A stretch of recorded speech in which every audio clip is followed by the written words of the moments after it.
నాకు ఈ రోజు ఈ సమావేశంలో మాట్లాడేటువంటి అవకాశం ఇచ్చినటువంటి సభాపతి గారికి, అలాగే శాసనసభలో నన్ను మాట్లాడేటువంటి అవకాశం కల్పించినటువంటి ముఖ్యమంత్రి వర్యులు చంద్రబాబు నాయుడు గారికి, అలాగే లోకేష్ గారికి,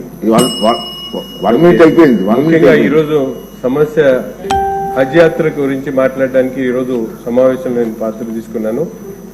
రాష్ట్రం నుండి దాదాపు 3,900 మంది హజ్ యాత్రకి వెళ్తా ఉంటే ఇప్పటికి కూడా తెలంగాణ నుంచి దాదాపు 2,400 మంది హజ్ యాత్రకు తెలంగాణ నుంచి వెళ్తా ఉన్నారు.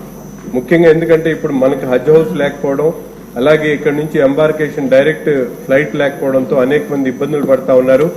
పోయిన సంవత్సరం వెళ్లినటువంటి హజ్ యాత్రికులకు ఏదైతే ఎయిర్ ఫేర్ కూడా దాదాపు ఇక్కడికి అక్కడికి ఒక 90,000 రూపాయలు ఎక్సెస్ అవుతా ఉంది.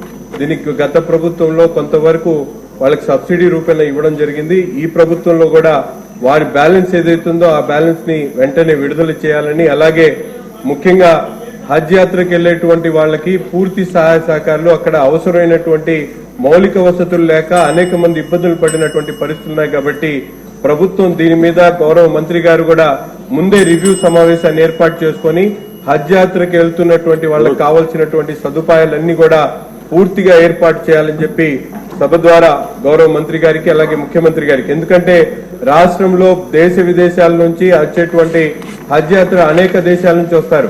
మన భారతదేశంలో ఉన్నటువంటి ఆంధ్రప్రదేశ్ లో గతంలో వేలాది మంది వెళ్తా ఉన్నారు. కాబట్టి వాళ్ళందరూ కూడా ఇక్కడే గన్నవరంలో ఒక హజ్ హౌస్ ని ఏర్పాటు చేయడంతో పాటు అక్కడి నుండి వెళ్లేటువంటి ప్రతి ఒక్కరికి కూడా మన ప్రభుత్వం అవసరమైనటువంటి సదుపాయాలు కల్పించేటువంటి దాంట్లో ఒక ప్రత్యేక దృష్టిని సారించాలని చెప్పి మీ ద్వారా సభను కూడా ముఖ్యమంత్రి గారిని, అలాగే గౌరవ మైనార్టీ శాఖ మంత్రి గారిని కోరుతా